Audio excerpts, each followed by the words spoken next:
to study about mineral metabolism in biochemistry, specifically speaking, iron, copper, and zinc metabolism. Starting off with iron metabolism, there's a total of 3 to 5 gram of iron in the body, 75% of which is in the blood, and we know that in the blood it is present in RBCs as hemoglobin. It is said that 75% of iron is in hemoglobin, 5% iron is stored in the form of myoglobin, and 15% is stored as ferritin. But this is why we are going to talk about much later in this video. Daily requirement of iron.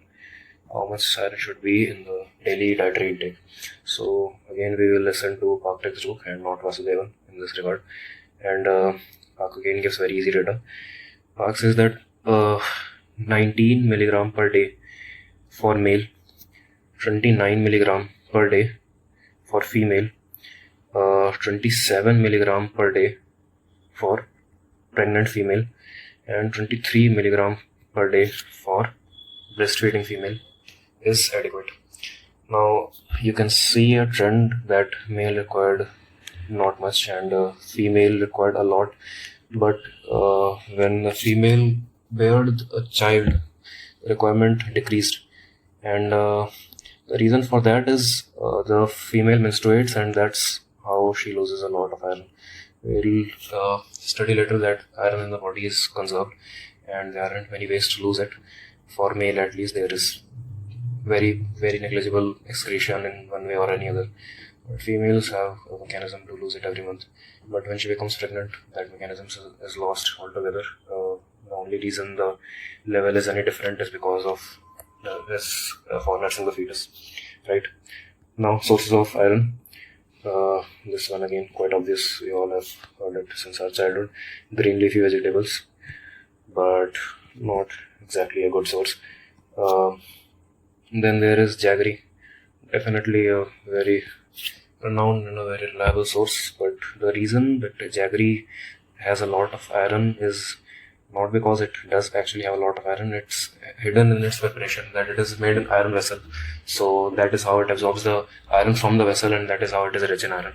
But that's a good thing because we can use the same concept and just cook things in iron utensils, and that makes anything rich in iron. Green leafy vegetables, and this I would like to tell you that sources of iron can, first of all, before anything, be classified into heme iron and non-heme iron. Why this dog is barking at all? Heme iron and non-heme iron. So all these were non-heme iron. Heme iron is derived from animal sources, and it is much richer. It is much richer in iron, and we will see that even for heme iron there is a separate absorption mechanism which is much more efficient than for non-heme iron. Interesting fact: the most rich source of non-heme iron is actually pumpkin seeds. So you can forget it if you don't like it, but that's not to say otherwise. Factors influencing absorption of iron. Where is iron absorbed at all? Where it is absorbed?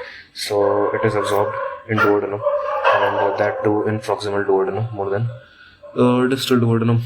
What are the factors that increase absorption? We know these two. First of all, heme iron is absorbed better than non-heme iron. Second of all, ferrous iron is absorbed better than ferric iron, and anything that's involved in making this conversion actually aids iron metabolism, iron absorption per se.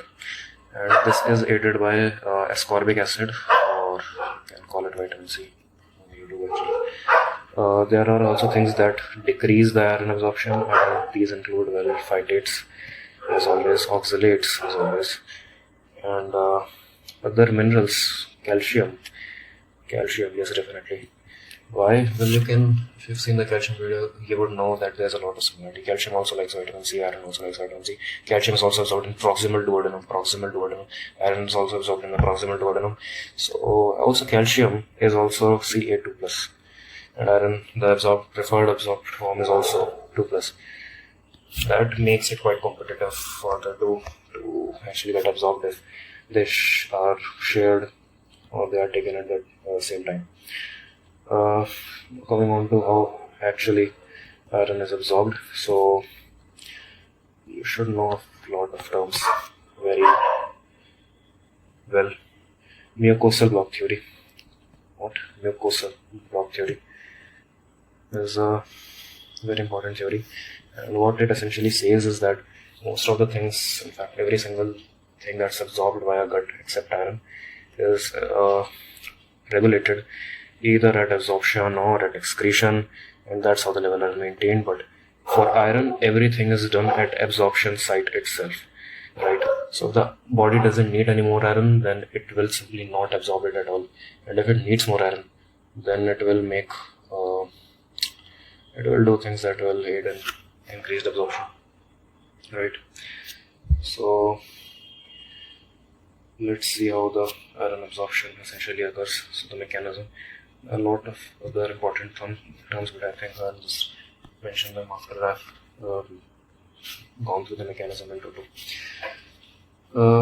First of all, ferric iron that's taken in the diet needs to be absorbed in ferrous iron, and in the gut there are mechanisms to already do it. The luminal surface, the enterocytes already have mechanisms to make this happen, but if there is a way to aid it, vitamin C perhaps, that would be great. And so what does this guy do? How is this absorbed? It is absorbed via divalent metal transporter 1. Bear in mind that we are talking about non-heme iron, right? It is absorbed through divalent metal transporter 1, DMT1. If it is heme iron that we are talking about, then it will be absorbed via heme carrier protein 1. That's the much more efficient receptor that is specifically there for heme iron. And what happens after Fe2 plus, or in their case it is Fe2 plus, is absorbed?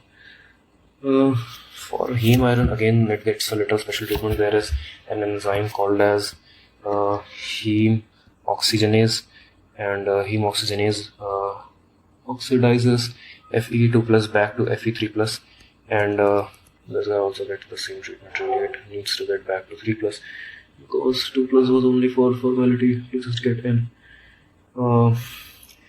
In the intestine level, there may be a temporary absorption of iron, in the form of ferritin. Now, ferritin will study later that even the body tissue for permanent storage of iron, there will still be ferritin form, and for temporary storage, still ferritin. Well, so maybe it spent a few days and nights there, and now it's about time it gets out of that enterocyte and into the bloodstream. So how does it do that? Well, it needs to go through ferroportin. It entered via DMT1, divalent metal transporter 1. It's gonna go out using ferroportin. You can think of it as entry and exit of enterocytes, but truth be told, enterocytes are just a hallway, so both are just entry points, and it ultimately leads to the bloodstream. Right. Ferroportin, after it releases iron into the bloodstream, it binds to transferrin, and transferrin actually takes iron places. Takes it everywhere. Fe3 plus, of course, carries it around the body to maybe get stored in form of ferritin, or perhaps to tissues that need it. Maybe it's a bone marrow, who knows. And you should also know one more name, ceruloplasmin. Ceruloplasmin is this sounds like it is blue, and it is in fact blue. It keeps the iron in this form, Fe3 plus form, because it is necessary to bind to transferrin and to be of use, to be carried around. Otherwise, it will be left useless. Ferritin is the storage form of iron that we do know. Now you should know mucosal regulation. Mucosal regulation, we have actually almost talked about it already. We just have not talked about what the regulation is. Who is the regulator? First of all, what's getting regulated? We have talked about two proteins. First is DMT1 and second is ferroportin. I said that both of them are technically just entry points for iron into the bloodstream, and they are both under the influence of hepcidin. Hepcidin is a protein that is released by liver, and that's how body controls the requirement of iron. Hepcidin is influenced by two things. Either if the body has adequate iron stores, then first of all, what does hepcidin do? Hepcidin actually decreases. Hepcidin actually decreases these. Okay, so the more the hepcidin, the less of these gateways will be there, and the less iron will be absorbed. So if the body has adequate iron stores, it will increase hepcidin, thus decreasing the these proteins, thus decreasing the absorbed iron levels. And also in case of inflammation, hepcidin is once again increased, and the same thing happens. Now, iron transport. We have already talked about transferrin, but we need to know a few numbers as well. Transferrin, what is the normal transferrin saturation level? It spans from 25 to 50%. What is TIBC? That's a new term altogether. TIBC is actually total iron binding capacity, and it just talks about transferrin level in blood. So let's think about it, that the more iron deficient body is, the more transferrin should be there to, just in case if there is iron, it needs to be carried around, right? So TIBC is like iron deficiency. Iron deficiency will lead to increased TIBC. Okay, just know this. What's the normal value of TIBC? Well, according to medicine books, it's something like this. You already know what ceruloplasmin, it keeps iron in ferric state. Now the concept of conservation. The fact that iron is conserved at all times and there is no real excretion. We'll talk about excretion in a moment, but it's conservation first. You just need to know one more name. You already know how carefully the iron is absorbed in the body, and 75% of it is stored in blood forming hemoglobin.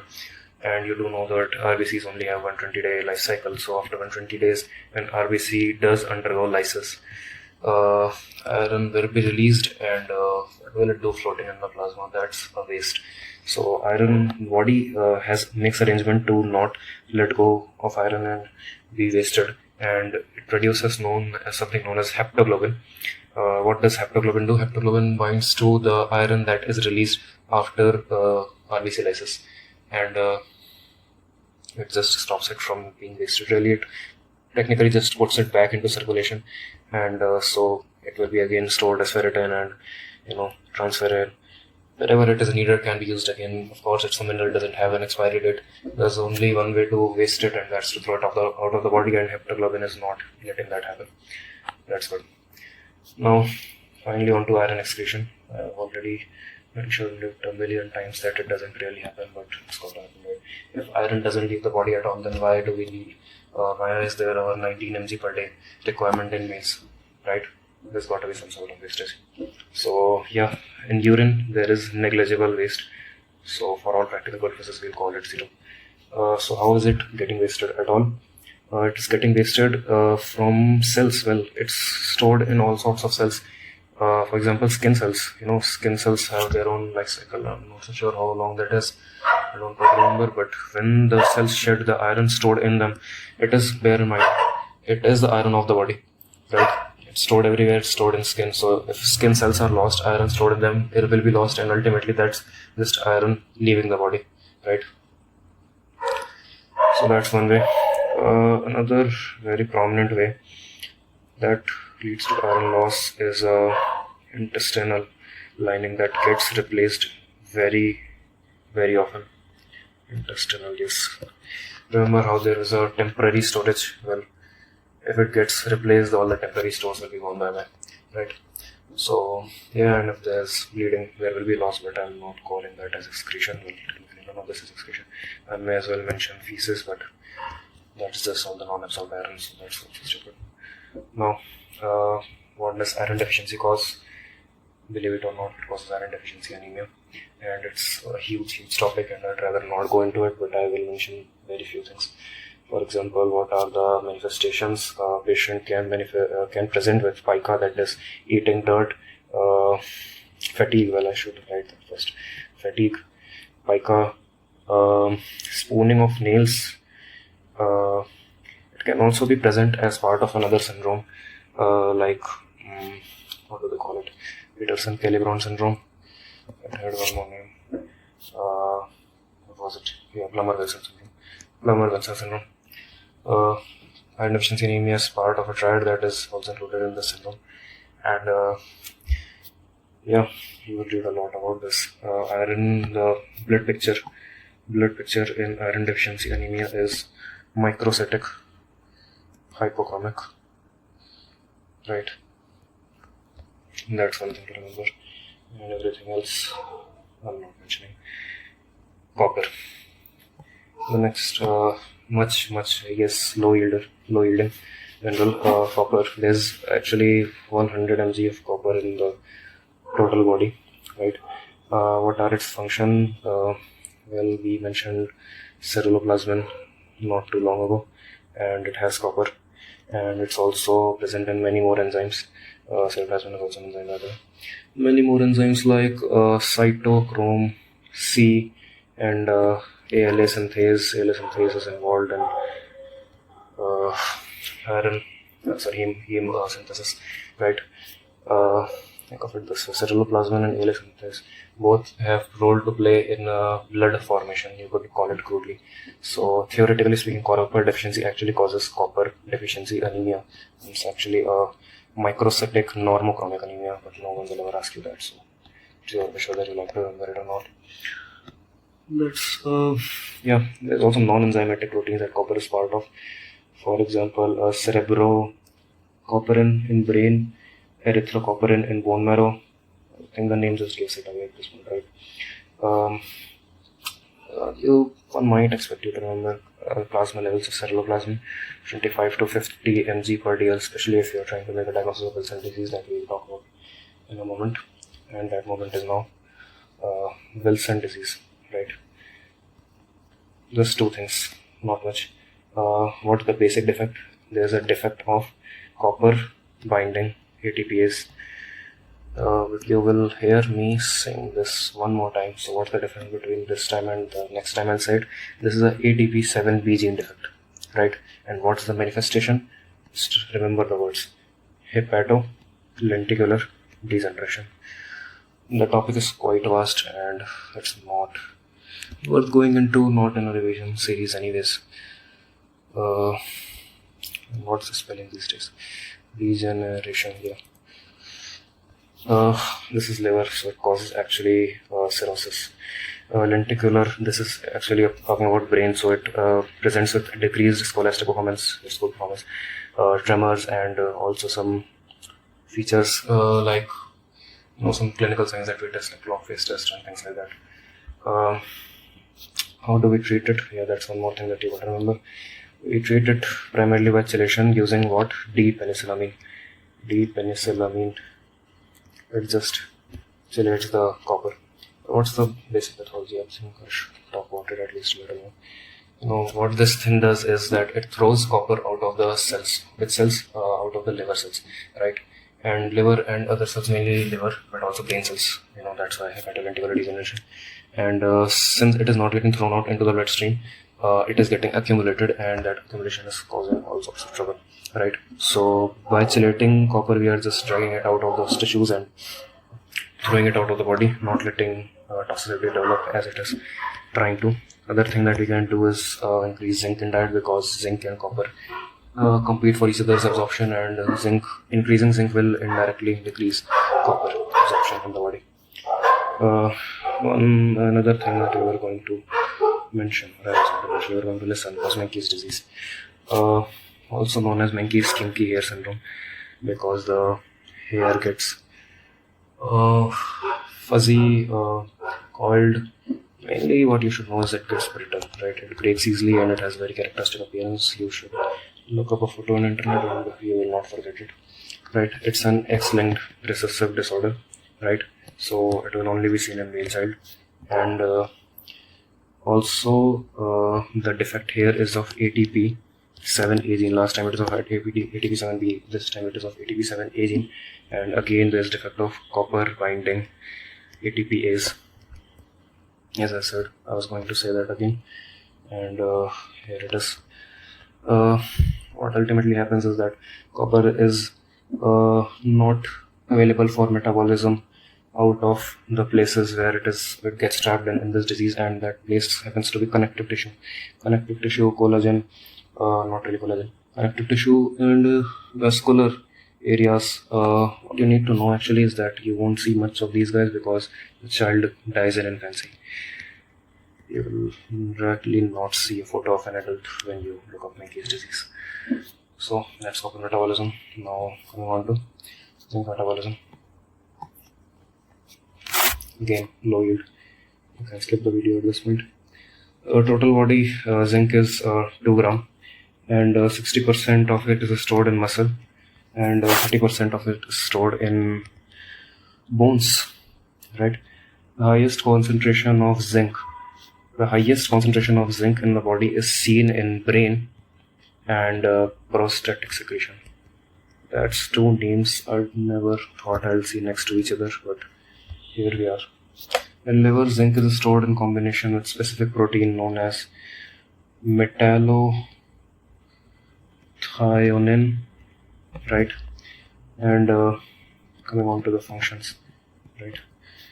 Zinc is important for function of more than 300 enzymes. So the more than 300 enzymes will be involved in more than 300 reactions. So it's really difficult to get together with what all things zinc is doing, and also theoretically speaking, a person coming with zinc deficiency can really present with anything, and it would be really difficult to point out if it's just zinc deficiency or many syndromes getting together, right? That's just one function, rather more than 300 enzyme activation. Another one would be antioxidant action. Also, inactive insulin is bound with zinc, right? You should know the name of the disorder, acrodermatitis enteropathica. Some of its manifestations are part of its name. So let's see what they are. First of all, acrodermatitis. That's dermatitis or inflammation around mouth, nose, finger, etc. This is what you should look at really. What else? It can cause, it's just on this disease only. It can cause diarrhea, right? It can cause ophthalmoplegia, and it can cause hypogonadism. So just imagine a patient coming with all of these symptoms together, and good luck with diagnosing this guy.